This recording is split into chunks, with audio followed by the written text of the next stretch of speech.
Hello बच्चों, आज हम वेक्टर से शुरू करेंगे। अब वेक्टर का जो बिल्कुल बेसिक है वो यूजली फिजिक्स में कवर करते हैं 11th में, सबसे पहला ही chapter.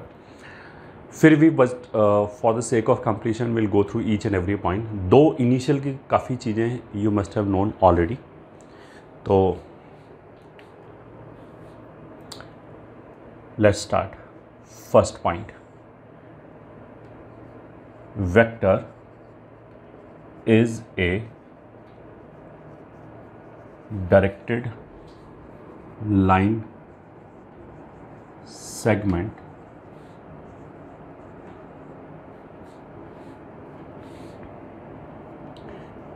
which has direction and magnitude.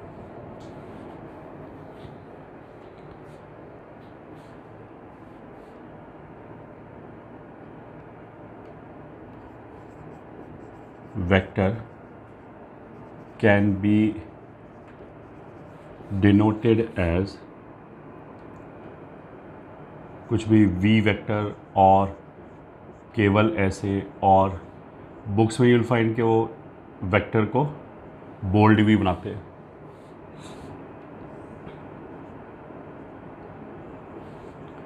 And is represented by a arrow. Length of arrow will give magnitude of the vector denoted as v or mod v.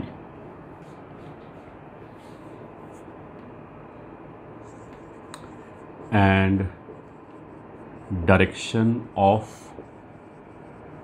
arrow will be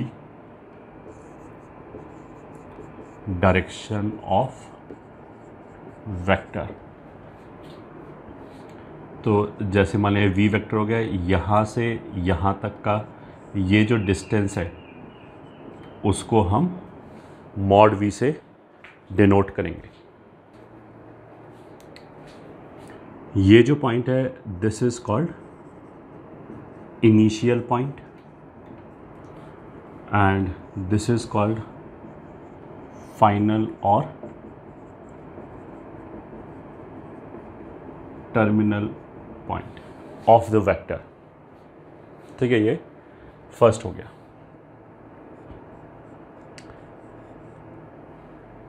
second,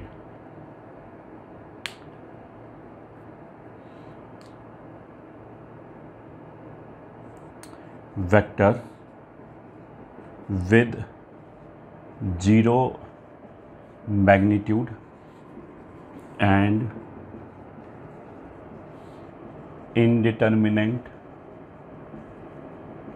direction is called null vector or zero vector।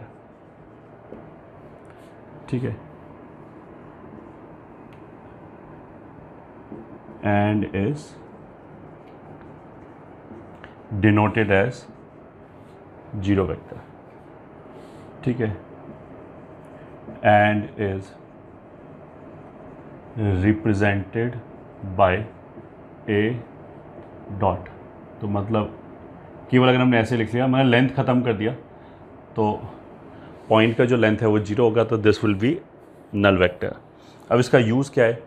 इसका use basically vector operations में है। मान लिया हमने ए vector में से ए vector घटाया तो क्या बचेगा? जीरो तो नहीं लिखेंगे, क्योंकि अगर हमने जीरो लिखा तो जीरो तो एक स्केलर नंबर हो गया और वेक्टर इक्वेशन में फिर वेक्टर ही आना चाहिए, तो इसलिए ए वेक्टर माइनस ए वेक्टर को हम जीरो वेक्टर लिखेंगे। ये हो गया सेकेंड पॉइंट।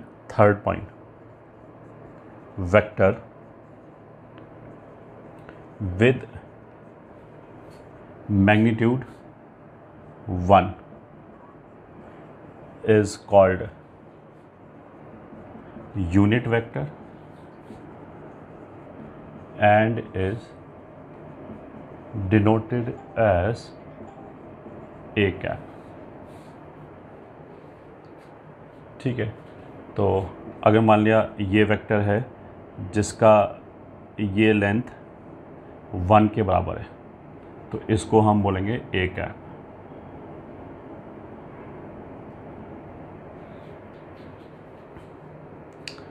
ठीक है, या फिर ये कोई भी वेक्टर हो गया, मान लिया 5 लेंथ का। ठीक है, मान लिया ये वी वेक्टर है, इसमें से अगर हमने 1 लेंथ कट कर लिया तो ये सेम डायरेक्शन हो गया, तो इसको हम बोलेंगे v cap which is v vector upon इसी का मैग्नीट्यूड। तो वेक्टर को अगर उसके मैग्नीट्यूड से डिवाइड कर दें तो यूनिट वेक्टर आ जाएगा।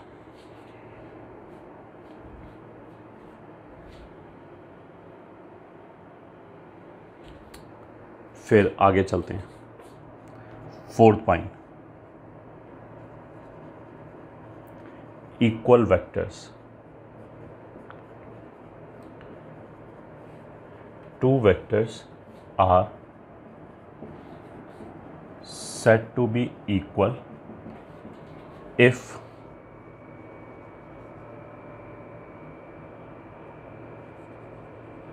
they have same magnitude and direction and also represent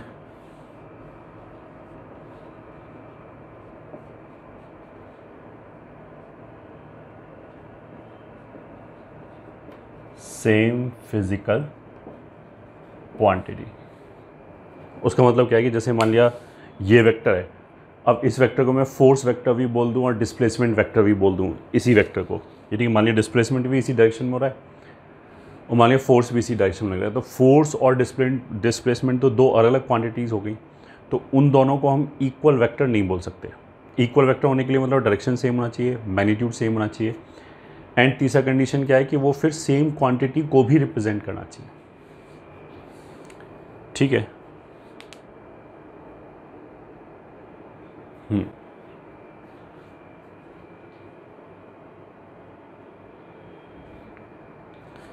4 point हो गए, अब आगे चलते हैं।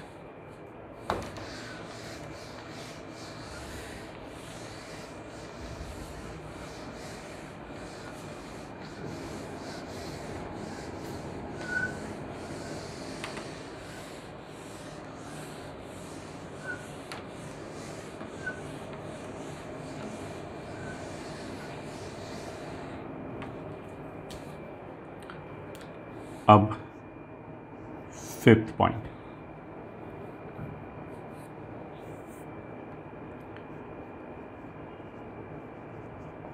Two vectors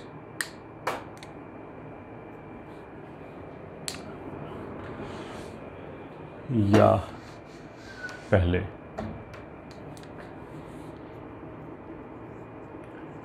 a vector is called fixed vector or localized vector if its initial point is same। मतलब फिक्स्ड वेक्टर का मतलब क्या है, नाम से ही पता लग रहा है। फिक्स्ड का मतलब क्या है, जो वेक्टर फिक्स हो, इसका इनिशियल पॉइंट या फाइनल पॉइंट, अगर इनिशियल पॉइंट सेम होगा और वेक्टर ऐसे है तो ये फाइनल पॉइंट भी तो सेम हो गया। अगर फाइनल पॉइंट को चेंज करेंगे तो वेक्टर ही चेंज हो जाएगा, तो डायरेक्शन चेंज हो जाएगा या उसका इनिशियल पॉइंट चेंज हो जाएगा। तो इनिशियल पॉइंट सेम बोलने का मतलब क्या है कि फाइनल पॉइंट भी सेम है, दोनों में से कोई भी एक बोल सकते हैं, पहली बात। दूसरी बात, फिक्स्ड वेक्टर या लोकलाइज्ड वेक्टर का मतलब क्या है कि हम उस वेक्टर को हिला डुला नहीं सकते, ट्रांसलेट नहीं कर सकते, उसका पॉइंट ऑफ एप्लीकेशन फिक्स्ड है। ठीक है, हमें मैथमेटिक्स में जिस भी वेक्टर से पाला पड़ेगा उसमें फिक्स्ड वेक्टर बहुत ही कम होगा, सब कुछ फ्री वेक्टर होगा। जो इसका अगले वाला है ना, फ्री वेक्टर का मतलब क्या है कि इसको हम ट्रांसलेट कर सकते हैं, रोटेट नहीं कर सकते। रोटेट करेंगे तो डायरेक्शन ही चेंज हो गया। वेक्टर के अंदर दो कैरेक्टरिस्टिक होता है, एक तो उसका लेंथ और एक उसका डायरेक्शन। तो लेंथ तो ये वाली चीज़ हो गई, ठीक है। अगर इसको मैंने चेंज कर दिया तो ऑफकोर्स वेक्टर चेंज हो गया, और डायरेक्शन मतलब मैंने अगर ऐसे रोटेट कर दिया तो उसका डायरेक्शन भी तो चेंज हो गया, तो वेक्टर चेंज हो गया। बट अगर इसको मैं केवल ऐसे ट्रांसलेट करूँ तो ना तो लेंथ चेंज हुआ इसका, ना डायरेक्शन चेंज हुआ। तो फ्री वेक्टर में ऐसा हम कर सकते हैं, और फ्री वाले केस में अगर ये वेक्टर है और ये वेक्टर है, दोनों को सेम वेक्टर बोलेंगे, ठीक है। जो फिक्स्ड वेक्टर हमारे मैथमेटिक्स में जो हमें यूज़ आएगा मैथ्स के अंदर, वो केवल एक ही वेक्टर आएगा, and that is position vector. Position vector मतलब क्या होता है कि स्पेस में, 3D स्पेस में किसी भी पॉइंट की लोकेशन बताने के लिए जो वेक्टर यूज़ करते हैं ना, कि उसको रेफरेंस पॉइंट से, मतलब रेफरेंस पॉइंट मतलब ओरिजिन से उस पॉइंट को ज्वाइन किया, तब जो वेक्टर आया वो फिक्स्ड वेक्टर होगा, क्योंकि उसका इनिशियल पॉइंट ओरिजिन ही होगा। अगर हमने पोजीशन वेक्टर बोला है तो बस पोजीशन वेक्टर ही फिक्स्ड वेक्टर होगा, बाकी सब फ्री वेक्टर होगा। ये ठीक है, तो ये हो गया। And if a vector can B translated in space,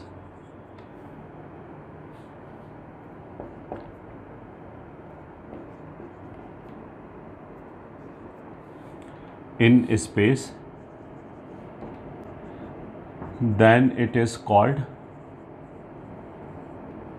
free vector।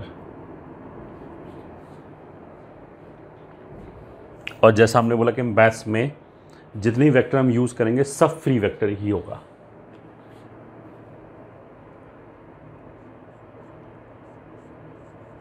Sixth point, position vector, और इसको PV ऐसे भी लिखते हैं, of A point P is the vector joining origin with P and which is directed towards P। ठीक है, मतलब अगर ये origin है, ये पॉइंट P है, तो इसको ज्वाइन करने वाला जो वेक्टर है ये, ठीक है, वो पोजीशन वेक्टर हो गया। बट अगर मैंने O और P को ज्वाइन किया तो उसको तो दो तरीके से डायरेक्शन दे सकते हैं, एक टुवर्ड्स P, एक towards O।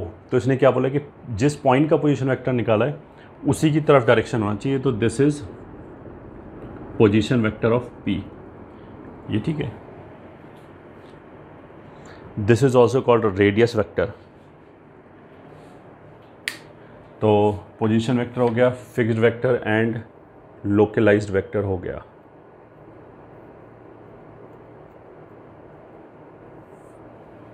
Next point, 7th, two vectors are said to be collinear if they have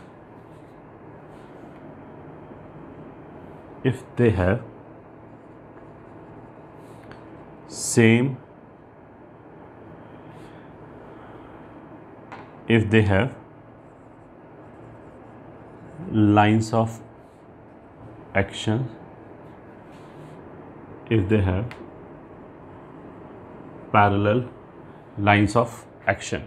ठीक है, कोलिनियर का मतलब क्या हो गया कि वेक्टर जो है बस वो पैरेलल टाइप होनी चाहिए। पैरेलल, या इसको ऐसे बोलते हैं पैरेलल और एंटी पैरेलल दोनों चलेगा, मतलब सेम डायरेक्शन या फिर ऑपोजिट डायरेक्शन में होना चाहिए, उसको कोलिनियर बोलेंगे। तो जैसे एक वेक्टर मान लिया ये है, एक वेक्टर ये, अगर दोनों ये सेम डायरेक्शन में तो कोलिनियर है। कोलिनियर का मतलब ये नहीं कि एक के पीछे एक वेक्टर रखा होना चाहिए, क्योंकि जैसा हमने बोला कि मैथ्स में सारे वेक्टर फ्री वेक्टर हैं। तो अगर वेक्टर ऐसे रखा है तो उसको मैं ट्रांसलेट करके ऐसे कर सकता हूँ, अभी भी ये दोनों कोलिनियर हैं, अभी भी कोलिनियर है, अभी भी कोलिनियर है। या उल्टा डायरेक्शन हो कि इसका डायरेक्शन इधर है, इसका डायरेक्शन इधर है, तो भी कोलिनियर है। कोलिनियर मतलब ये जो वेक्टर है इसको अगर हमने एक्सटेंड किया तो एक लाइन आएगी, उसको हम बोलते हैं इस वेक्टर का लाइन ऑफ एक्शन। ऐसे ही इस वेक्टर का जो लाइन ऑफ एक्शन है वो दोनों लाइन अगर पैरेलल है तो इसको हम क्या बोलेंगे, कोलिनियर वेक्टर। तो जैसे मान लिया ये ए वेक्टर हो गया, ये बी वेक्टर हो गया और मान लिया ये सी वेक्टर हो गया। तो इस वाले केस में ईच पेयर, मतलब ए बी, ए सी और बी सी या तीनों, each pair is pair of collinear vectors. ठीक है। पैरेलल और एंटी पैरेलल, बेसिकली पैरेलल जो वर्ड है वो थोड़ा सा मिसलीडिंग है। अगर हमने बोला कि वेक्टर पैरेलल है तो फिर इन दोनों को भी पैरेलल बोलते हैं और ए और सी को भी बोला जा सकता है। ठीक है, कुछ लोग पैरेलल और एंटी पैरेलल वर्ड यूज़ करते हैं। ठीक है, जो मैथमेटिकल टर्म है बेटर, उसको हम बोलते हैं लाइक और अनलाइक वेक्टर। लाइक वेक्टर्स का मतलब क्या है कि जिनका डायरेक्शन सेम हो। अनलाइक का मतलब क्या है कि जिनका डायरेक्शन ऑपोजिट हो। तो ए और बी लाइक वेक्टर्स हो गए क्योंकि सेम डायरेक्शन है। ए और सी अनलाइक वेक्टर हो गए क्योंकि डायरेक्शन ऑपोजिट है। बी और सी भी अनलाइक वेक्टर्स हो गए क्योंकि डायरेक्शन ऑपोजिट है। ठीक है,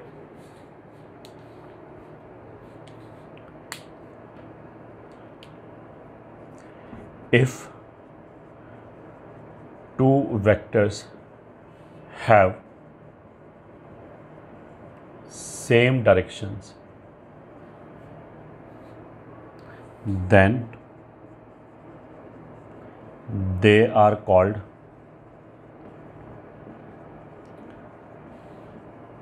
like vectors, and if they have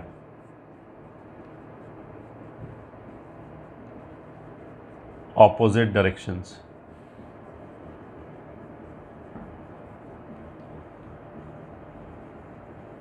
then they are called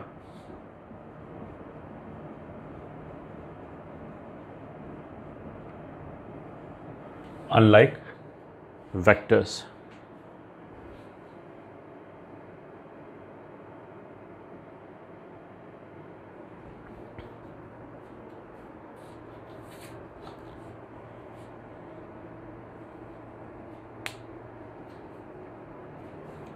ठीक है, तो इस डायग्राम के हिसाब से A B are like vectors, A comma C are unlike vectors. ऐसे ही B comma C are unlike vectors, ये दोनों भी अनलाइक वेक्टर्स हैं।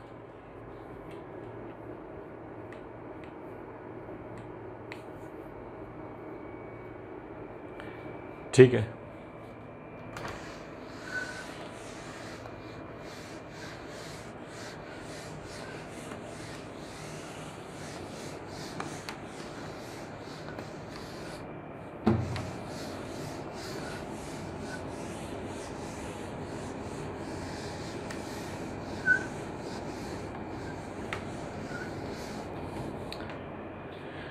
आगे चलते हैं। इंट्रोडक्शन के बाद next is algebra of vectors. तो फर्स्ट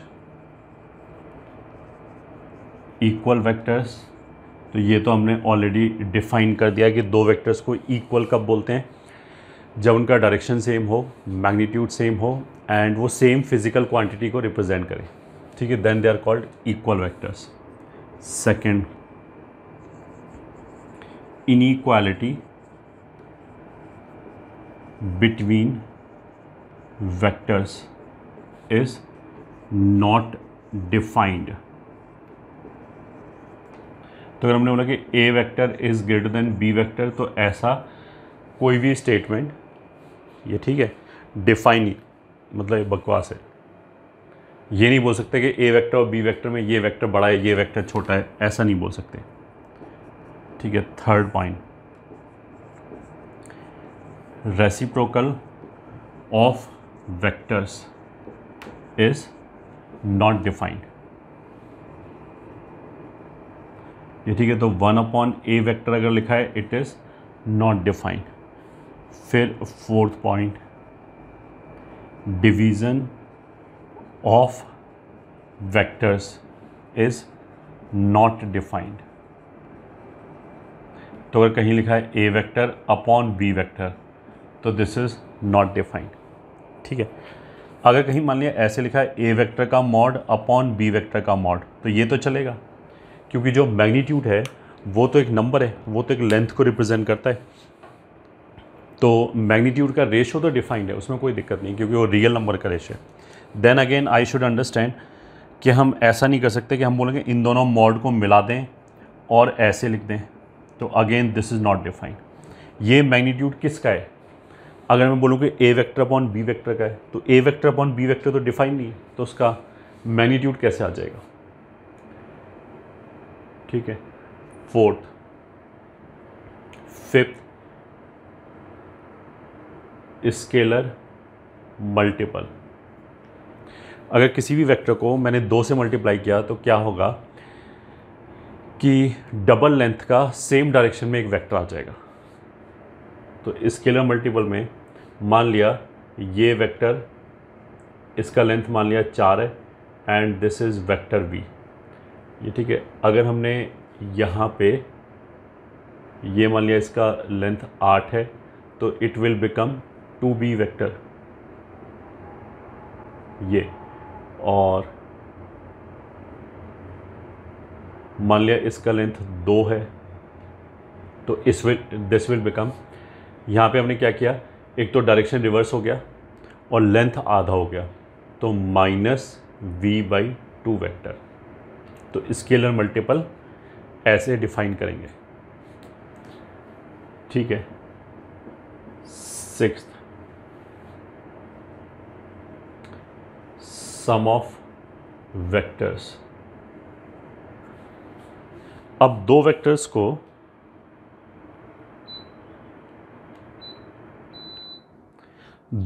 को सम करने के लिए हम या तो ट्राइंगल लॉ लगा सकते हैं या पैरेललोग्राम लॉ लगा सकते हैं। ट्राइंगल लॉ में तो हम क्या करते हैं, पहले एक वेक्टर को रखा, उसके फाइनल पॉइंट पे दूसरे वेक्टर के इनिशियल पॉइंट को रखा, फिर पहले वेक्टर के इनिशियल पॉइंट से दूसरे वेक्टर के फाइनल पॉइंट तक जो वेक्टर आया उसको हमने सम वेक्टर बोल दिया। ठीक है, तो जैसे मान लिया ये a वेक्टर है और ये मान लिया b वेक्टर है, तो ट्राइंगल लॉ क्या बोलेगा समेशन के लिए कि पहले हमने a वेक्टर को रखा, ठीक है, ये आ गया, फिर इसके फाइनल पॉइंट पे हमने b वेक्टर को उठा के रख दिया ऐसे। ठीक है, अब यहाँ से लेके यहाँ तक जो वेक्टर आएगा वो a प्लस b वेक्टर होगा। ट्राइंगल लॉ का तो मतलब ये है। पैरेललोग्राम लॉ का मतलब क्या है कि दोनों वेक्टर्स के, जैसे a वेक्टर ये आया एंड b वेक्टर ये आया, इनके दोनों के इनिशियल पॉइंट्स को सेम रखा, इनिशियल पॉइंट को, ये ठीक है, जो भी दोनों का स्टार्टिंग पॉइंट है ये, तो ये इस वेक्टर का भी स्टार्टिंग पॉइंट है, इसका भी स्टार्टिंग पॉइंट, उसको सेम रखा, फिर एक पैरेललोग्राम कंप्लीट किया, ये ठीक है, ये b वेक्टर। अब इस पॉइंट से इस पॉइंट तक जो वेक्टर जा रहा है, ये ठीक है, ये वाला vector, that will be a plus b vector.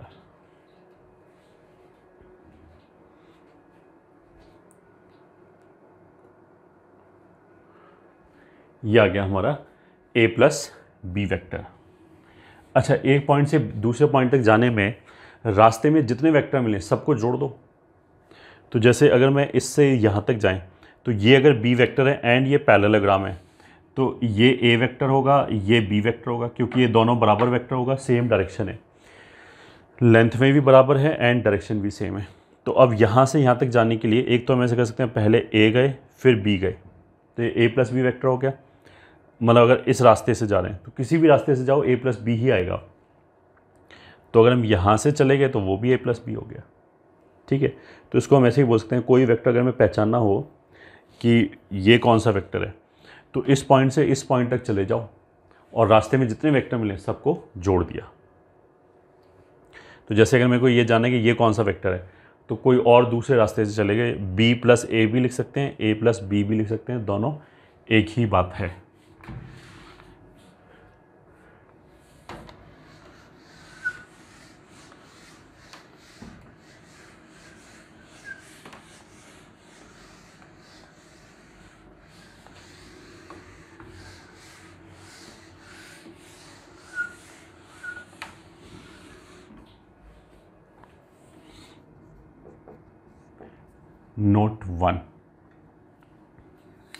Note one is, अगर a प्लस बी लिखें या b प्लस ए लिखें, दोनों एक ही बात है। First. Second, a plus B plus C लिखो, या पहले a प्लस बी जोड़ा उसमें c वेक्टर जोड़ा, या पहले b और c जोड़ लिया उसमें a जोड़ लिया, दोनों एक ही बात है। नोट टू में k times a plus B लिखा है तो ऑफ कोर्स के ए प्लस के बी हो जाएगा।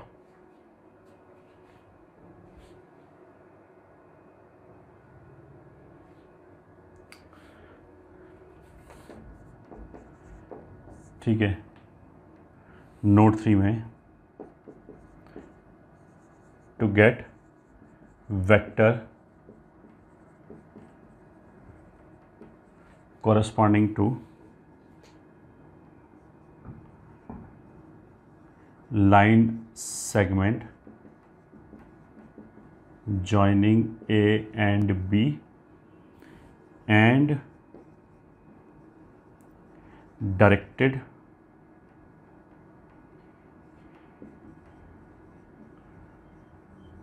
towards B।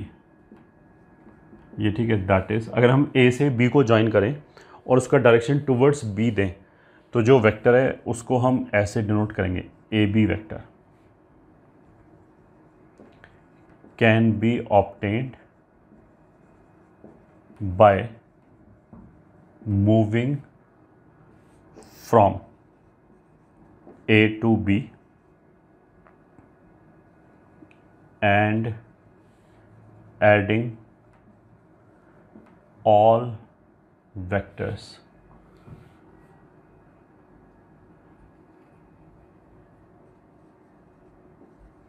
which lie in the path।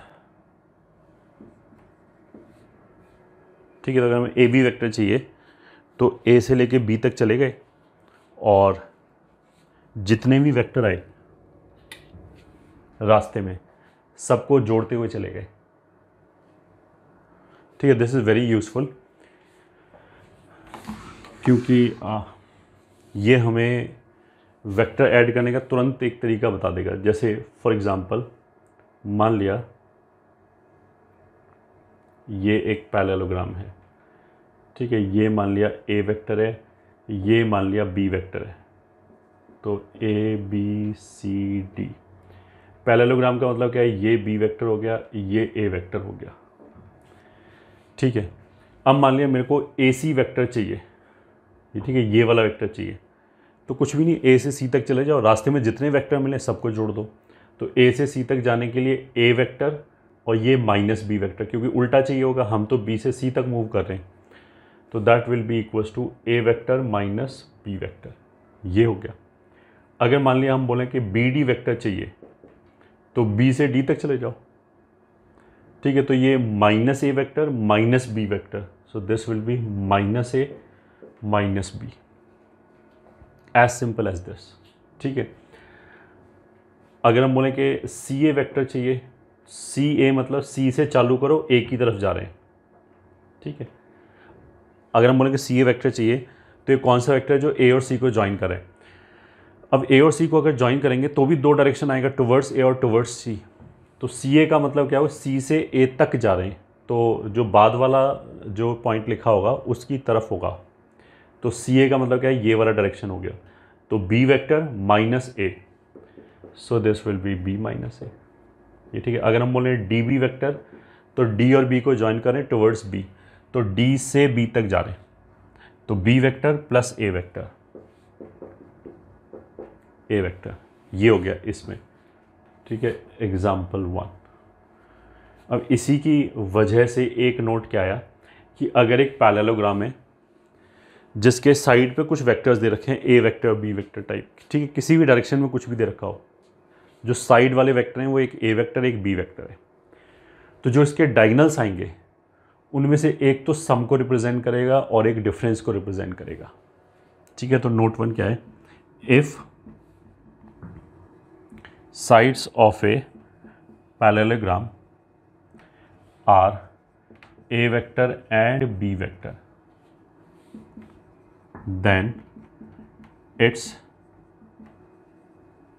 diagonal will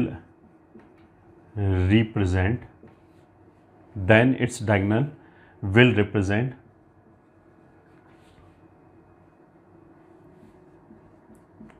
some vector and difference vector।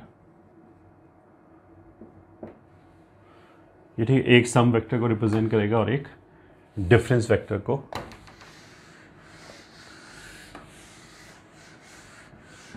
Represent करेगा।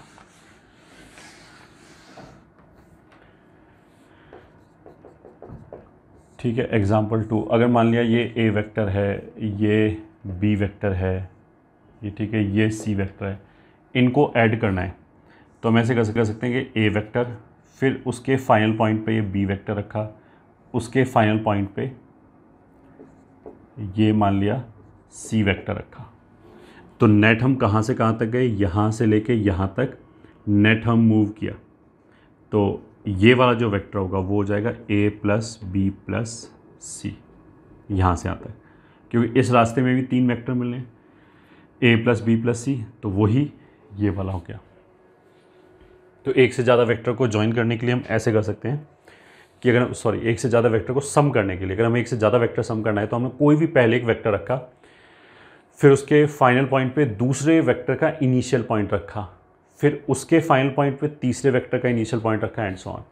वेक्टर किस सीक्वेंस में लेना है दैट डज नॉट मैटर, क्योंकि जैसे इस वाले केस में मान लिया हम बोलें कि पहले हम बी रखेंगे, ठीक है, तो ये हमने रख लिया, ठीक है, फिर हम बोलेंगे अब हम ए रखेंगे, तो इसके फाइनल पॉइंट पे हमने ए रख लिया, ठीक है, फिर हम बोलेंगे सी रखेंगे, तो ये सी वेक्टर आ गया। अब जो आएगा ये वाला वेक्टर, ठीक है, that is also B plus A plus C. अब B plus A plus C लिखो या A plus B plus C लिखो, दोनों एक ही बात है, this and this are same vector, ठीक है, एंड बिकॉज इसको हम ट्रांसलेट करा सकते हैं तो ये यही चीज़ आ जाएगी, ठीक है, ये वाला वेक्टर यही है, क्योंकि जैसा हमने बोला था कि मैथ्स में सारे वेक्टर क्या हैं, फ्री वेक्टर।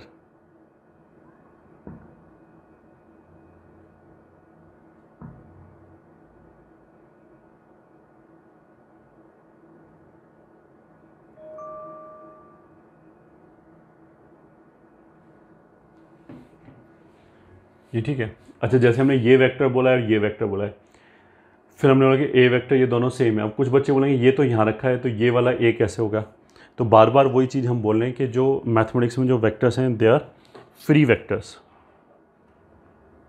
तो हम ट्रांसलेट करा सकते हैं। तो इसको उठा के अगर हमने यहाँ पे रखा तो हमने डायरेक्शन चेंज नहीं किया, मैग्नीट्यूड भी नहीं चेंज किया, तो इन दोनों को इक्वल वेक्टर बोलेंगे, ठीक है।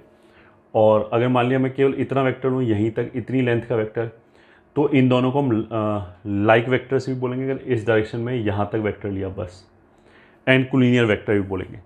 तो जैसा मैंने बोला ना, कोलिनियर बोलने पे कुछ बच्चों के दिमाग में पॉइंट वाली कोलिनियरिटी आ जाती है, वो बोलते हैं कि ये कोलिनियर होने के लिए तो वेक्टर बराबर बराबर रखे होने चाहिए, ऐसा कुछ नहीं है, ये वेक्टर एंड ये vector is also collinear vector, ठीक है, दोनों की बस लाइंस ऑफ एक्शन पैरेलल होनी चाहिए।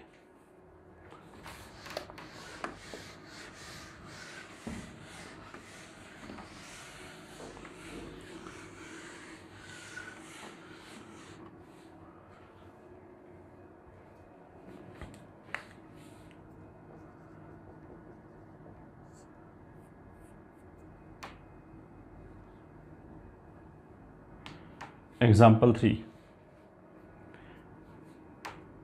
मान लिया अगर ऐसे लिखा है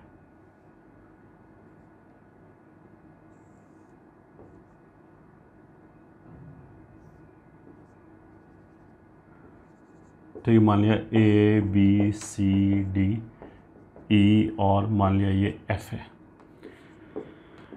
मान लिया alpha beta gamma delta theta vector है, मान लिया ये।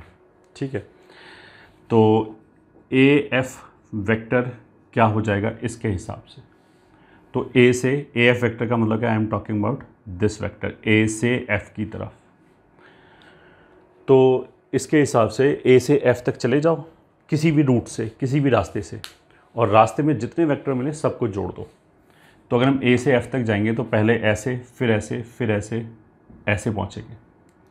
ठीक है, तो ऐसे गए अल्फ़ा, ऐसे गए बीटा, फिर ऐसे गए तो ये उल्टा वेक्टर आ गया तो माइनस गामा, फिर ये उल्टा आ गया तो माइनस डेल्टा, फिर ये सीधा आ गया प्लस थीटा, ये वेक्टर आएगा। ठीक है, अगर मेरे से कोई बोले कि ई बी वेक्टर क्या होगा इस डायग्राम में, मतलब इस डायग्राम में, किसी भी डायग्राम में, पैरेललोग्राम हो, ट्राइंगल हो, या फिर पेंटागन हो, कुछ भी, ई बी वेक्टर चाहिए तो ई से बी तक चले जाओ, रास्ते में जितने वेक्टर मिले सबको जोड़ दो। तो ई बी वेक्टर में अगर मैं ई से बी तक जाऊं तो ये डेल्टा वेक्टर, गामा वेक्टर, ये तो सेम डायरेक्शन में मिला, और बीटा वेक्टर ऑपोजिट डायरेक्शन में, तो माइनस बीटा, ये हो जाएगा। ठीक है, ऐसे अगर हम बोलें कि डी ए वेक्टर कितना हो जाएगा, तो डी से ए तक गए, gamma minus beta minus alpha, तो gamma minus beta minus alpha. ठीक है, आई होप ये अब समझ में आ गया होगा अच्छी तरह। Next point, angle between vectors.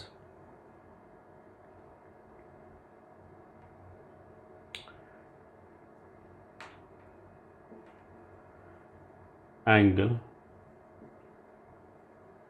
between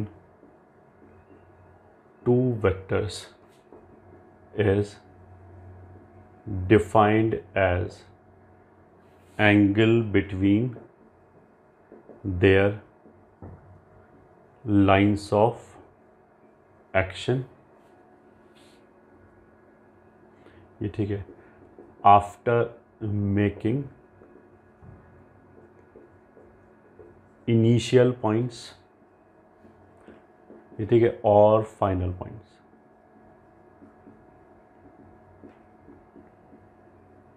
same, and it is also denoted as, ये ठीक है, ऐसे लिखने का मतलब क्या है, ये बता रहा है कि ए वेक्टर और बी वेक्टर के बीच का एंगल लिखा है, this is angle between A vector and B vector, उसी को लिखने का सिंबॉलिक तरीका है ये। ठीक है, सिंबल के फॉर्म में ऐसे लिख सकते हैं। तो जैसे मान लिया ए वेक्टर है और मान लिया ये बी वेक्टर है और ये 150 डिग्री एंगल है,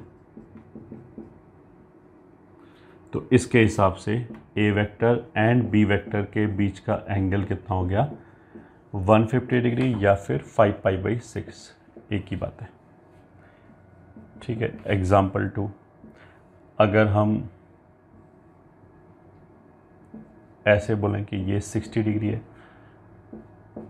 ये सी वेक्टर है एंड ये डी वेक्टर है, तो इन दोनों के बीच के एंगल को 60 डिग्री नहीं बोलेंगे, क्योंकि एंगल बोलने के लिए या तो दोनों का इनिशियल पॉइंट सेम हो, जैसे इसका भी इनिशियल पॉइंट यही है, इसका भी इनिशियल पॉइंट ये है, या दोनों का फाइनल पॉइंट सेम हो। ठीक है, तो इस वेक्टर को उठा के या तो यहाँ पे रखें तब इनिशियल पॉइंट सेम होगा, या फिर ऐसे रखें तो फिर दोनों का फाइनल पॉइंट सेम होगा। तो इसको अगर हम ऐसे रखें, ठीक है, इधर 60 डिग्री है तो इधर कितना हो जाएगा, 2π/3। अब सही है, तो C vector and D vector के बीच का एंगल इज इक्वल्स टू 2π/3।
ठीक है, अब एक दो और नोट लिख लेते हैं। Note 1, if A vector B vector C vector satisfy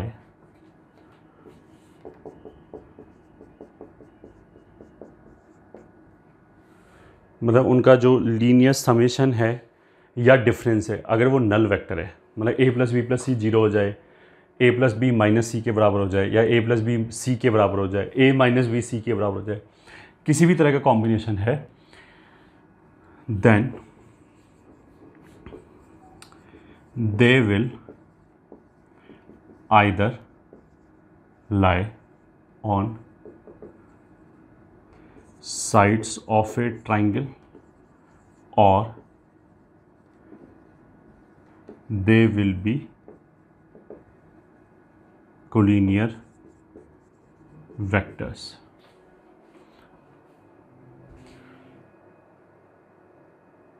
सही है, तो या तो ये जो तीनों वेक्टर होंगे वो एक ट्राइंगल की साइड पे आ जाएगा।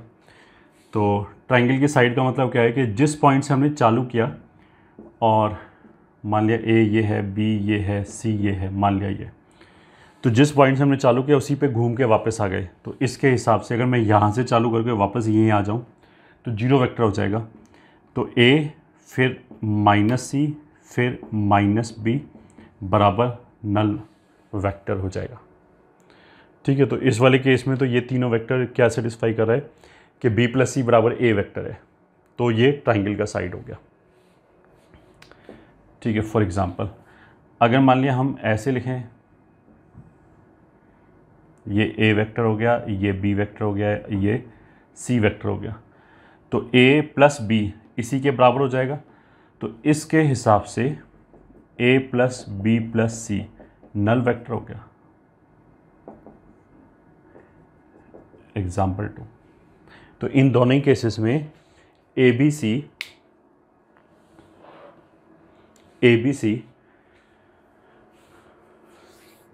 का एक लीनियर कॉम्बिनेशन जीरो के बराबर है, यहाँ पे भी और यहाँ पे भी। तो हमने क्या बोला कि या तो एक ट्राइंगल की साइड पे आ जाएंगे और या फिर they will be collinear vectors. Note 1 तो ये हो गया। ठीक है, नोट 2,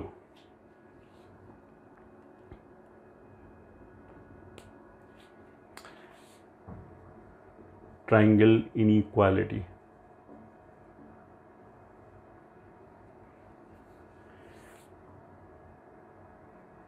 ए प्लस बी वेक्टर का mod will be less than equals to mod A vector plus mod B vector.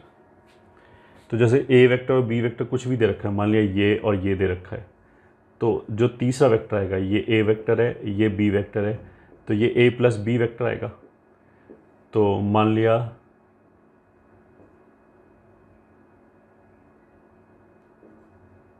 P Q R है, तो अगर ए वेक्टर बी वेक्टर और ए प्लस बी वेक्टर दे रखा है, तो ए प्लस बी वेक्टर जो है वो तो ए और बी का कॉम्बिनेशन है। तो ये जो तीन वेक्टर्स आए ये ट्राइंगल की साइड्स पे आ जाएंगे ऐसे करके।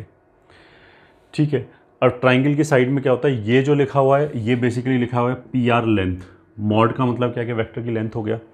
ऐसी ए वेक्टर के मॉड का मतलब क्या है कि ये पी क्यू लिखा हुआ है, is less than equals to P Q plus mod B vector का मतलब क्या है क्यू आर। तो ट्राइंगल में तो ऐसा होता है कि दो साइड का सम तीसरे साइड से ज़्यादा हो। ठीक है, इक्वल्स टू कब होल्ड करेगा, जब ये लेंथ प्लस ये लेंथ इस तीसरे लेंथ के बराबर हो जाए, सम वाले लेंथ के बराबर हो जाए। तो अगर ये दोनों लाइक वेक्टर्स हैं ये, ठीक है, तभी क्या होगा, ए वेक्टर ये होगा, बी वेक्टर ये होगा एंड ए प्लस बी ये होगा। अगर लाइक वेक्टर्स हैं तो तभी इसका लेंथ प्लस इसका लेंथ विल बी इसका लेंथ। तो यहाँ पे क्या होगा, for equality A vector and B vector must be like vectors. ठीक है, फिर A vector and B vector क्या होगा, लाइक वेक्टर्स होगा, सेम डायरेक्शन में आएगा। ठीक है, ये तो नोट 2.1 हो गया। नोट 2.2 क्या हो जाएगा कि a माइनस बी वेक्टर का mod will be greater than equals to mod B vector. मेरे ट्राइंगल से आ जाएगा। ट्राइंगल में दो साइड का सम तीसरी साइड से ज़्यादा होता है। उसी रिजल्ट को हम ऐसे ही बोल सकते हैं कि दो साइड का डिफरेंस तीसरे साइड से कम होता है। ठीक है, तो ये मॉड ए वेक्टर और मॉड बी वेक्टर, तो पी क्यू और P Q and Q R का डिफरेंस हो गया। ठीक है, तो ये जो तीसरा साइड है, मतलब ए माइनस बी वेक्टर जो होगा उसको भी हम ऐसे लिख सकते हैं, जैसे मान लिया ये ए वेक्टर है और ये बी वेक्टर है, दोनों के इनिशियल पॉइंट सेम बनाए और फाइनल पॉइंट को अगर हमने ज्वाइन कर दिया, ठीक है, दोनों वेक्टर के इनिशियल पॉइंट सेम बनाए, फाइनल पॉइंट को हमने ज्वाइन कर दिया, तो जिसकी तरफ डायरेक्शन देंगे उसी में से दूसरे को घटा दिया, तो ये हो जाएगा a माइनस बी। उल्टा डायरेक्शन दिया तो that will become b minus A. तो ये जो a माइनस बी वेक्टर है, ये ठीक है, ये ऐसे भी देख सकते हैं, देखो b plus a minus B, a आ गया तो यहाँ से भी आ गया, तो इन दोनों का difference will be less then third vector, third side का लेंथ ट्राइंगल के अंदर। ठीक है, अब यहाँ पे इक्वालिटी कब होल्ड करेगा? इसने बोला कि हमने ए वेक्टर में से बी वेक्टर को घटाया और वो दोनों मैग्नीट्यूड वाइज घट गए। ठीक है, तो इसमें बहुत सारे बच्चे गलती से क्या बोलेंगे पहले कि अनलाइक वेक्टर्स होने चाहिए, बट तुम ऐसे देखो कि अगर लाइक वेक्टर है, मान लिया ए वेक्टर ये है और बी वेक्टर ये है, अगर ए में से बी वेक्टर को घटाया, ठीक है, तभी इतना सा लेंथ बचेगा। ऐसे देखो, ये मान लिया ए वेक्टर है और ये मान लिया बी वेक्टर है, अगर लाइक वेक्टर्स हैं, तो इसमें से अगर इसको घटाया तो जो ए माइनस बी वेक्टर बचेगा वो ये वेक्टर बचेगा ए माइनस बी। तो इसका लेंथ, इस वेक्टर का लेंथ और this length minus this length बराबर होगा। अगर अनलाइक वेक्टर हो जाए तो बी उल्टा है। अनलाइक वेक्टर में अगर हमने ए में से बी को घटा दिया एंड अगर बी उल्टा है तो वो तो इफेक्टिवली जुड़ जाएगा। कहने का मतलब क्या है कि यहाँ पे भी for equality A vector and B vector must be like vectors. ठीक है, अब ये कुछ बच्चों को अगर समझने में दिक्कत आ रही है तो तुम सीधे दो केस ले लो ना, दो सेम डायरेक्शन में वेक्टर ले लो और दो ऑपोजिट डायरेक्शन में वेक्टर ले लो, फिर देखो कि ये कब होल्ड करता है। ठीक है, अगर वेक्टर कोलिनियर नहीं है तो यहाँ पे इक्वालिटी होल्ड करेगा ही नहीं। अच्छा, अगर ये यहाँ पे a प्लस बी लिख दें, ऐसे लिख दें, ये रिजल्ट सही है तो ऑफकोर्स ये भी सही है, a प्लस बी का mod will be greater than equals to mod A minus mod B, ये भी सही है। ठीक है, नोट 2.3, इसमें इक्वालिटी कब होल्ड करेगा? जब अनलाइक वेक्टर्स होंगे। वो तो b की जगह माइनस बी रख दिया हमने, तो b उल्टा हो गया। तो यहाँ पे अगर a और b लाइक वेक्टर्स हैं इक्वालिटी के लिए, तो b की जगह माइनस बी रखने पे हम क्या बोलेंगे, a and minus be like vector होने चाहिए, मतलब a और b अनलाइक वेक्टर्स होने चाहिए। तो यहाँ पे इक्वालिटी होल्ड करने के लिए a और b अनलाइक वेक्टर्स होने चाहिए। ठीक है, तो मतलब रट्टा मारने से पहले हमने ये जरूर देख लिया कि ये माइनस की बात कर रहा है या प्लस की बात कर रहा है। मतलब ये बहुत इंट्यूटिव है, रट्टा मारने की जरूरत ही नहीं है कि ए माइनस ए वेक्टर का मॉड माइनस बी वेक्टर का मॉड, मतलब एक की लेंथ में से दूसरे का लेंथ घट गया। इफेक्टिवली ये हो रहा है राइट हैंड साइड पे। अब अगर हमने दो वेक्टरों को जोड़ा, इक्वालिटी होल्ड करने का मतलब क्या है कि इसका लेंथ और इसका लेंथ बराबर होना चाहिए। अब अगर हमने दो वेक्टरों को जोड़ा और इफेक्टिवली एक के लेंथ में से दूसरे का लेंथ घट जाए, तो वो तो जब ही पॉसिबल है जब ऑपोजिट डायरेक्शन में वेक्टर्स हो, तभी जोड़ने पे घट जाएगा। ये ठीक है, ये आ गया।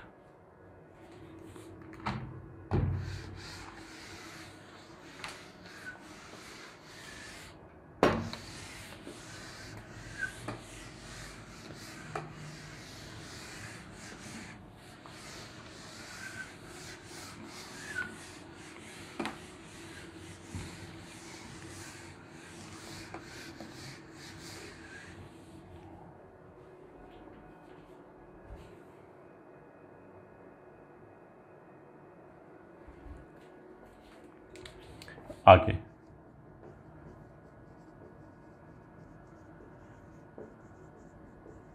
Difference of vectors.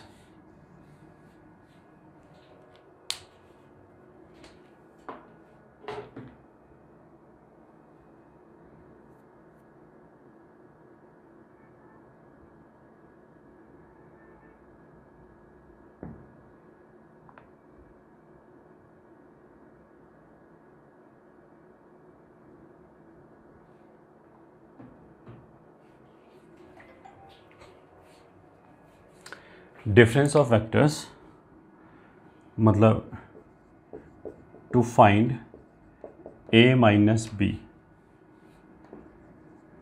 We can either, या तो हम ऐसे बोल दें कि add a vector and minus B vector, एक तो ये तरीका बोल सकते हैं, और सेकंड पार्ट क्या है, मेक देयर, मतलब जो भी vector A vector and B vector है, देयर मतलब a vector and B vector initial point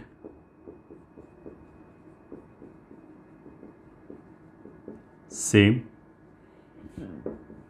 then join their final points to get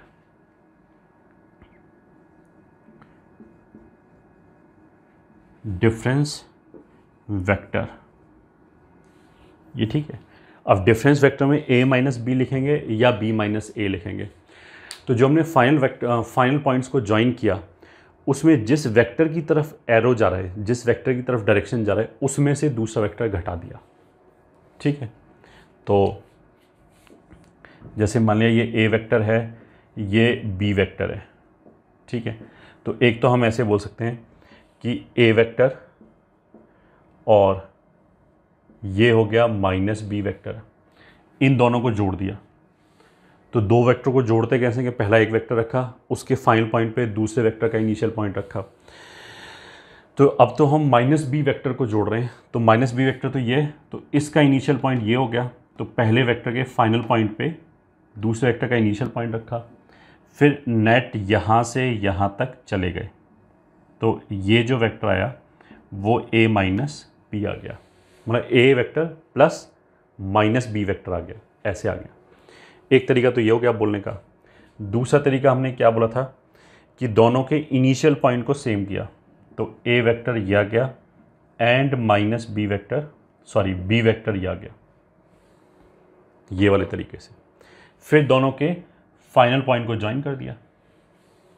ये अब डिफरेंस वेक्टर आएगा। अब डिफरेंस कैसे आएगा, जिसकी तरफ डायरेक्शन दोगे उसमें से दूसरा वेक्टर घटा दो। तो अगर इसको मैं ऊपर डायरेक्शन दूं तब तो बी माइनस ए आ जाएगा। अगर ये ए की तरफ है, इधर है ए वेक्टर, तो ए में से बी घट जाएगा, तो ये हो जाएगा ए वेक्टर माइनस बी वेक्टर। तो फिर ऐसे आ जाएगा।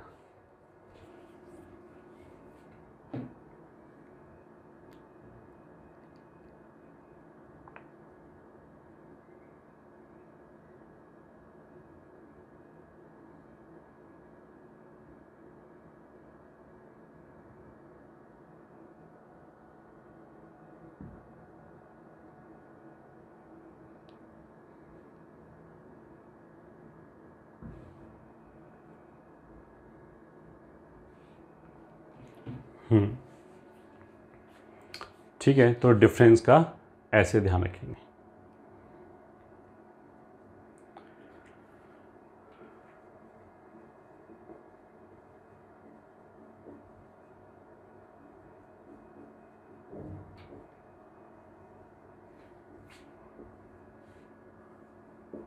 X axis, y axis, z axis.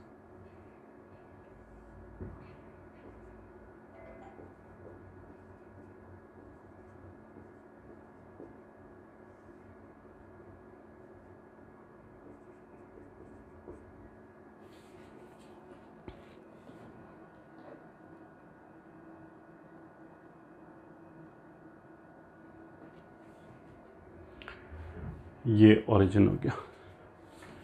तो अगर हमने लिखा ए बी वेक्टर, तो that can be written as o b minus o a vector, that is b minus A vector. तो मतलब पहले position vector of b minus position vector of a, ऐसे लिख सकते हैं। तो मान लिया अगर सी डी वेक्टर लिखा है तो position vector of d minus position vector of c, पहले दूसरे का आएगा तो o d vector minus o c vector, ऐसे लिख सकते हैं।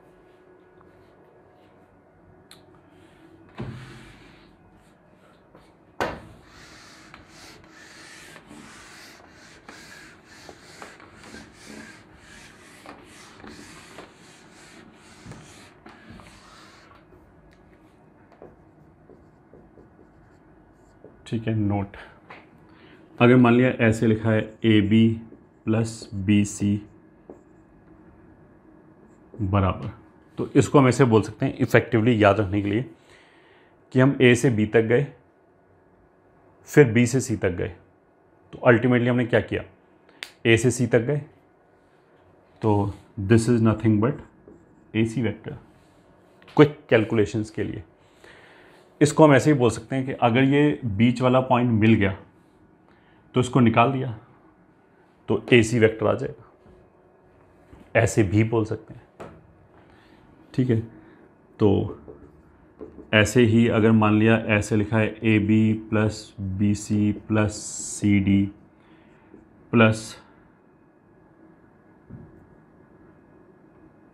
या माइनस डी ई वेक्टर, मान लिया ये लिखा है, तो इन दोनों को बीच में से निकाल के कितना आ जाएगा, a C vector plus C d vector, इन दोनों को भी बीच में से निकाल सकते हैं। डी ई को पलट के ई डी वेक्टर लिख सकते हैं, सॉरी ऐसे, यहाँ ई डी वेक्टर है तो माइनस ई डी को पलट के डी ई वेक्टर भी लिख सकते हैं। ठीक है, अब ये बीच में से डी भी चला गया तो अल्टीमेटली क्या बचा, ए ई वेक्टर, तो ए से ई तक आ गया।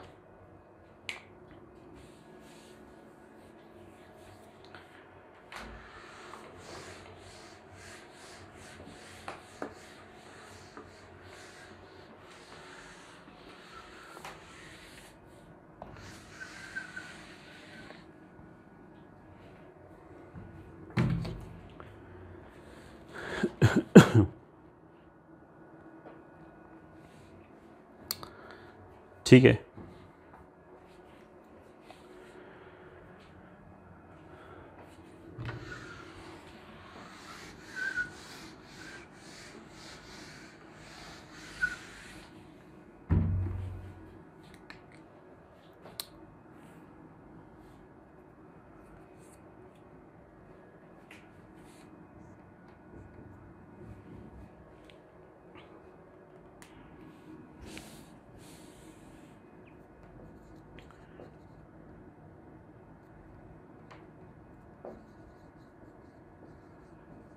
Section formula,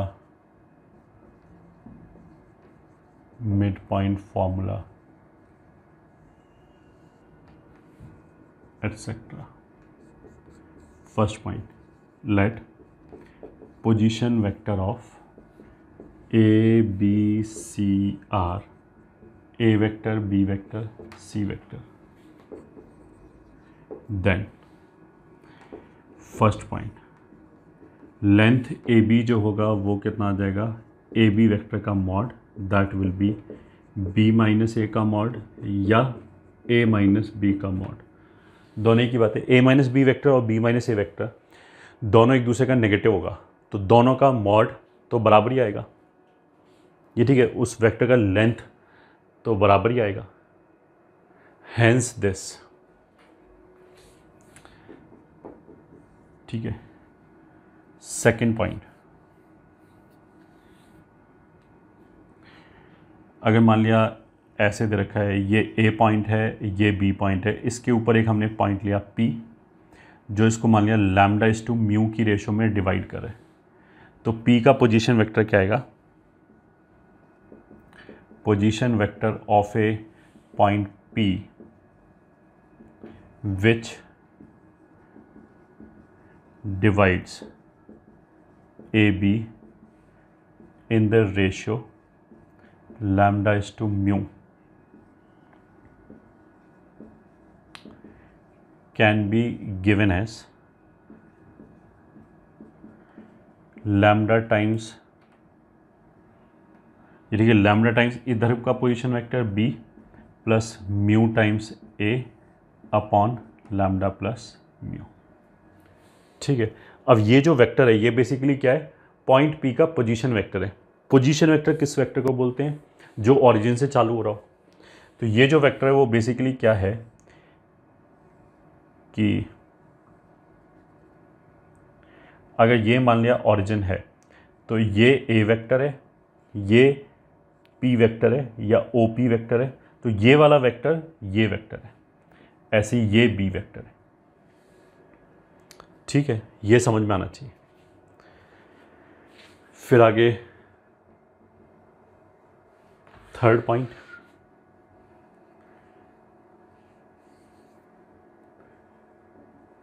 mid point of AB that is OM vector. ये A है, ये B है,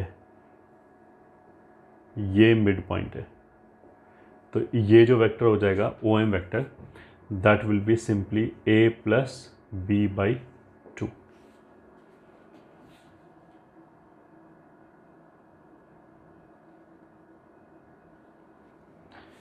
ठीक है, A vector plus B vector by 2। अब now you need to understand कि A प्लस B बाई 2 वाला कौन सा वेक्टर है। अगेन ये अगर ओरिजिन है, ये A वेक्टर है, ये B वेक्टर है, तो ये होगा A प्लस B बाई 2। ठीक है, कुछ बच्चे कैसे कंफ्यूज रहेंगे कि ये मिड पॉइंट है तो वो इस वेक्टर को बोलेंगे, ये वेक्टर थोड़ी ना है ये। ठीक है, ये हमें समझ में आएगा, ये जो पूरा वेक्टर है, ठीक है, ये पूरा वेक्टर तो क्या है, A वेक्टर और B वेक्टर के इनिशियल पॉइंट को हमने ज्वाइन कर रखा है, फाइनल पॉइंट्स को मिलाने वाला वेक्टर है एंड B के टुवर्ड्स है, तो ये पूरा वेक्टर तो B माइनस A होगा। दैट मीन्स कि ये जो पूरा वेक्टर है एंड ये जो पूरा वेक्टर है दोनों बराबर होगा एंड इसका आधा होगा, तो ये वाला vector is not A plus B by 2, this is free vector B minus A by 2। ये ठीक है, ये भी वही वेक्टर है B माइनस A बाई 2, दोनों सेम वेक्टर। ठीक है, ये हो गया हमारा mid point. Fourth point, fourth point क्या है, इन triangle ABC, in triangle ABC the point with position vector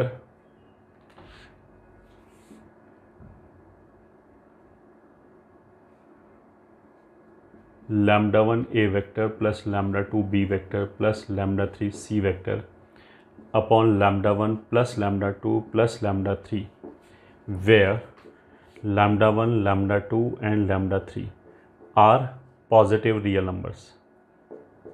ये वाला जो पॉइंट है ये ठीक है, lambda 1 A plus lambda 2 B plus lambda 3 C upon lambda 1 plus lambda 2 plus lambda 3, ये पॉइंट हमेशा ट्राइंगल के अंदर आएगा।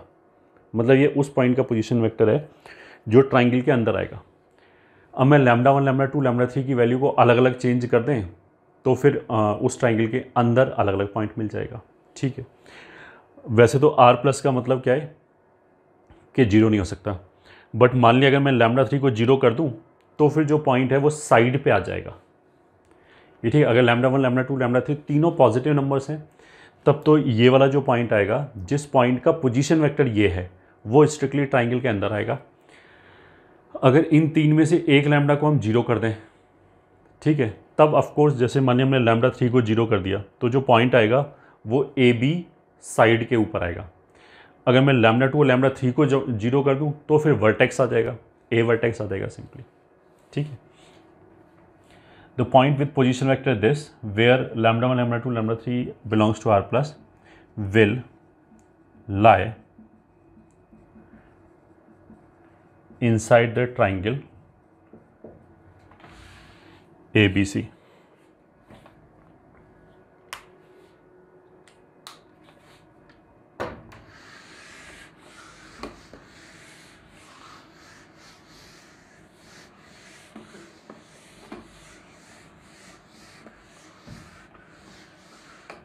ठीक है, will lie inside the triangle ABC for all values of lambda 1, lambda 2, lambda 3.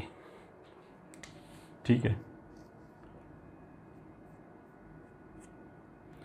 अच्छा, if point Q divides AB in the ratio lambda is to mu externally, then मतलब ये A हो गया, ये B हो गया, और मान लिया यहाँ पे Q हो गया.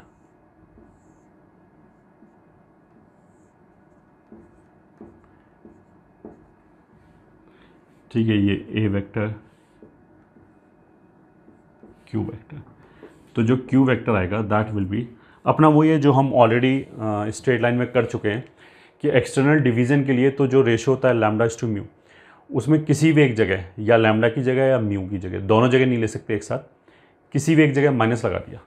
ठीक है, तो अगर ये ए बी को लैम्डा इज टू म्यू की रेशो में डिवाइड कर रहा है तो लैम्डा बी से और ए म्यू से एक जगह माइनस ले लिया तो उसका पोजीशन वेक्टर ये आ जाएगा. ठीक है, अब सिक्स्थ पॉइंट में अगेन इन ट्राइंगल ABC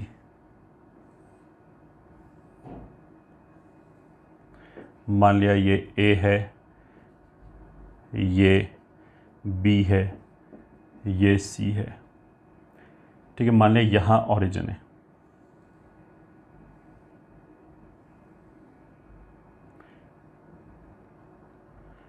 ठीक है, तो ये 3 डायमेंशन फिगर हो गया. इसको हम ऐसे विजुलाइज कर सकते हैं कि ऑरिजिन तो यहाँ हो गया, ए इधर ही हो गया, सी को हमने कुछ ऐसे उठा लिया तो ये टेट्राहेड्रॉन टाइप है कि ये ऑरिजिन हो गया, ये ए बी सी हो गया. तो ट्राइंगल तो इस प्लेन में और ऑरिजिन पीछे है यहाँ पे. ठीक है, इन जनरल ऑरिजिन इनके प्लेन में भी आ सकता है by chance, just to give you the feel कि क्या हो रहा है.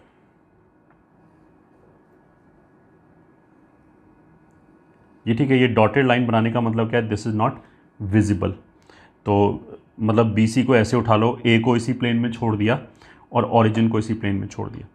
तो जो इसका सेंट्रॉइड होगा ट्राइंगल का, उसको जब हम ऑरिजिन से ज्वाइन करेंगे ऐसे करके, तो ये जो वेक्टर आएगा उसका पोजीशन वेक्टर बता रहे हैं. In triangle ABC position vector of centroid बराबर G vector will be A plus B plus C by 3.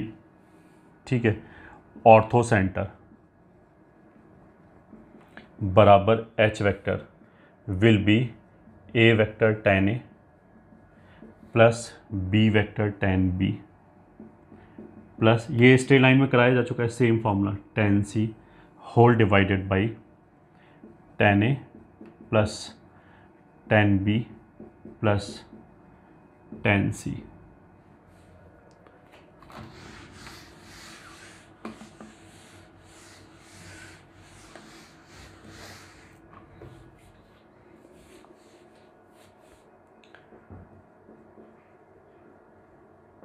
सरकम centre, ठीक है, मान लिया K है, will be sigma sine 2A होता है times A vector upon sigma sine 2A. मतलब ये हो गया sine 2A plus sine 2B plus sine 2C. Numerator में हो गया sine 2A times A vector plus sine 2B times B vector plus sine 2C times C vector. ये numerator में हो गया. फिर बचता है इन सेंटर.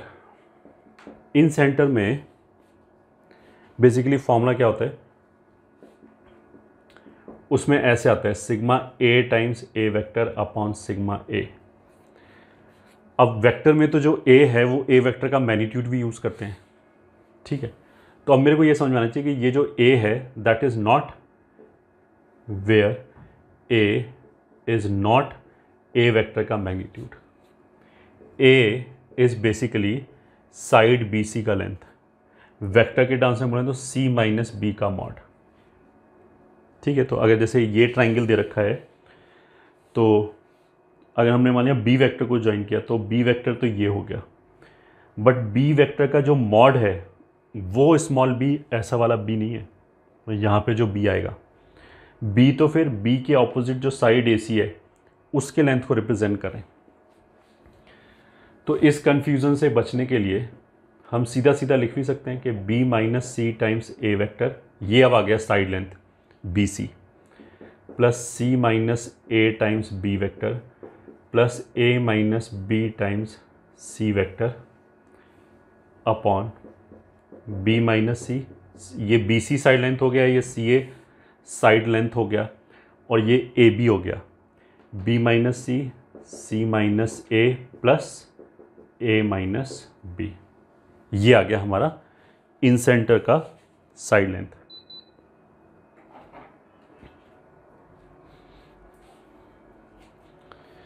ठीक है,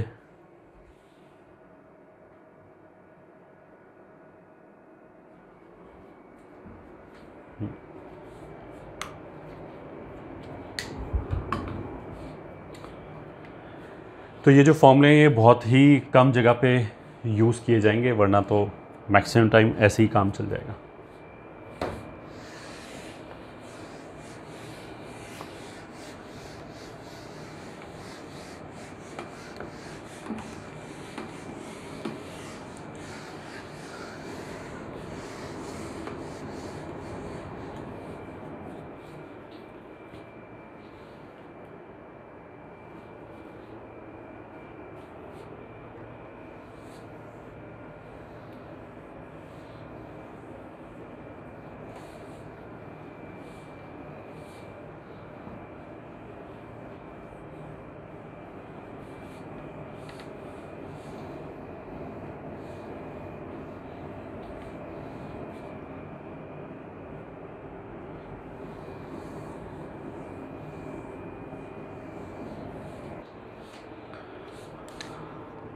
तो एक आध क्वेश्चन कर लेते हैं।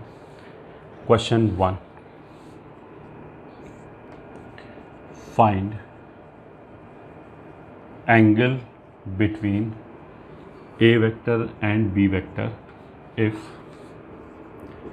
ए plus B plus c is equals to 0 vector and a बराबर 3, बी बराबर 7 एंड सी बराबर 4। ठीक है, अब इसने क्या बोला है कि ए vector plus B vector plus c vector null vector है, ए का लेंथ 3 है, बी का लेंथ 7 है और सी वेक्टर का लेंथ 4 है। तो यहाँ तो देखो हमें पढ़ते ही समझ में आ जाना चाहिए कि 3 + 4 7 होता है। ठीक है, तो दो चीज़ है कि या तो इसका ट्राइंगल बन रहा होगा अगर ए प्लस बी प्लस सी 0 है, या फिर ये कोलिनियर होगा। अगर इसका ट्राइंगल बना तो उस ट्राइंगल की 3 साइड की लेंथ ए वेक्टर की लेंथ, बी वेक्टर की लेंथ और सी वेक्टर की लेंथ होगी, विच इज़ 3, 4 एंड 7। ठीक है, तो 3 + 4 7 होता है। उसका मतलब क्या है कि ट्राइंगल तो बन ही नहीं सकता, दो साइड का सम तीसरी साइड के बराबर आ ही नहीं सकता ट्राइंगल में, दो साइड का सम तीसरी साइड से ज़्यादा ही आना चाहिए। ठीक है, तो फिर क्या होगा कि कोलिनियर वेक्टर होगा, और ए प्लस बी प्लस सी अगर 0 है तो ए और बी का लेंथ 3 और 4 है। मान लिया ये ए वेक्टर है और ये मान लिया सी वेक्टर हो गया, इसका लेंथ 3 हो गया, इसका लेंथ 4 हो गया। बी वेक्टर जस्ट इनके ऑपोजिट हो गया, तभी उसका लेंथ 7 हो गया, तभी इन तीनों का सम 0 आएगा। तो सिंपल ऑब्जर्वेशन से बता सकते हैं इस वाले केस में कि angle between A vector and B vector, ये ठीक है ऑपोजिट है, कितना हो जाएगा पाई। ये ठीक है 180 डिग्री। अच्छा, ये पहले हमने बोला नहीं, अब बोल दिया note, if angle between two vectors is theta then theta belongs to 0 से लेके पाई तक। अगर दो वेक्टर्स के बीच का एंगल थीटा है तो थीटा का वैल्यू 0 से पाई तक जा सकता है, बस। ठीक है, ये हो गया क्वेश्चन। क्वेश्चन नंबर 2, अगर हमने ऐसे बोला A vector plus B vector का mod is equals to true, तो ट्रू और false. A vector plus B vector का मॉड बराबर 2, तो ये ट्रू है या फॉल्स है, ये बताना है। तो आंसर इज, देखो ये भी यूनिट वेक्टर है, ये भी यूनिट वेक्टर है, बट दो यूनिट वेक्टर को जोड़ना या 1 + 1 करना दोनों अलग अलग बातें। 1 + 1 करना अलग बात है और दो यूनिट वेक्टर को ऐड करना अलग बात है। यूनिट वेक्टर तो अगर जस्ट ऑपोजिट डायरेक्शन में हो जाए कि मान लिया ए कैप इधर हुआ, बी कैप इधर हुआ, तो जो सम है वो 0 आएगा। तो ये 2 आना ज़रूरी नहीं है।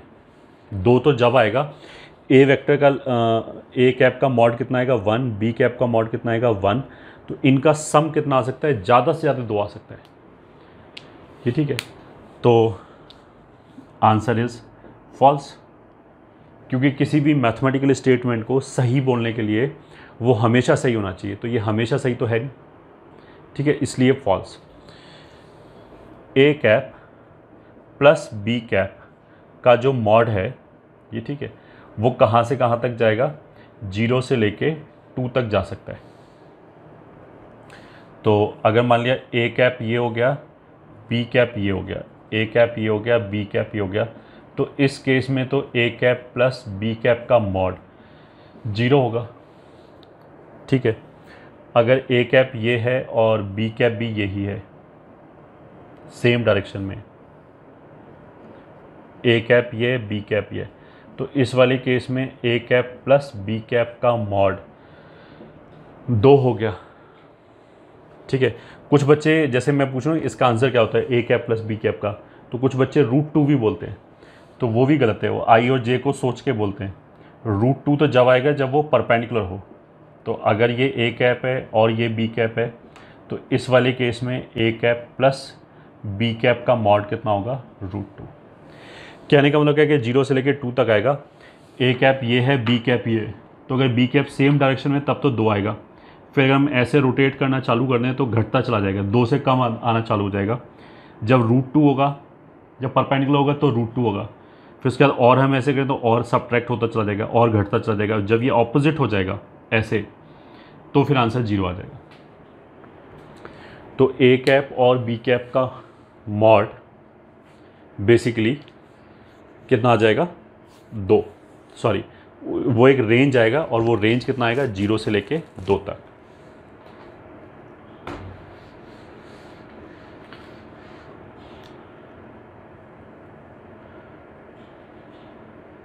Question number 3, let A vector का मॉड बराबर 2, बी वेक्टर का मॉड बराबर 3 एंड सी वेक्टर का मॉड बराबर 4, then find range of A plus 2b plus 3c।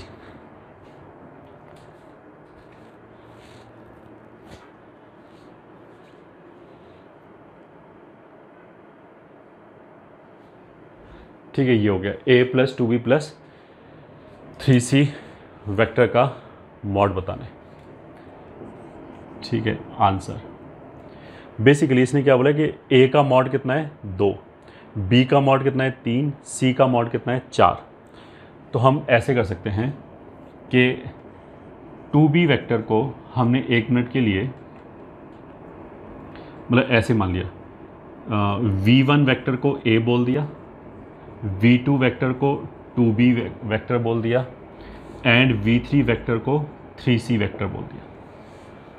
ठीक है, तो a plus 2b plus 3c vector का मॉड, बराबर कितना आ जाएगा, v1 plus v2 plus v3 vector का मॉड।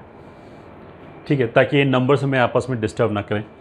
अब v1 का जो लेंथ है वो 2 हो गया, v2 का लेंथ 2b और b 3 है, तो ये कितना हो जाएगा 6, एंड v3 का लेंथ, ठीक है 3c, मतलब कितना हो गया 12, इतना हो गया। 2 प्लस 6 प्लस, मतलब 3 वेक्टर हो गए, v1 v2 v3, और एक का लेंथ 2, एक का 6, एक का 12।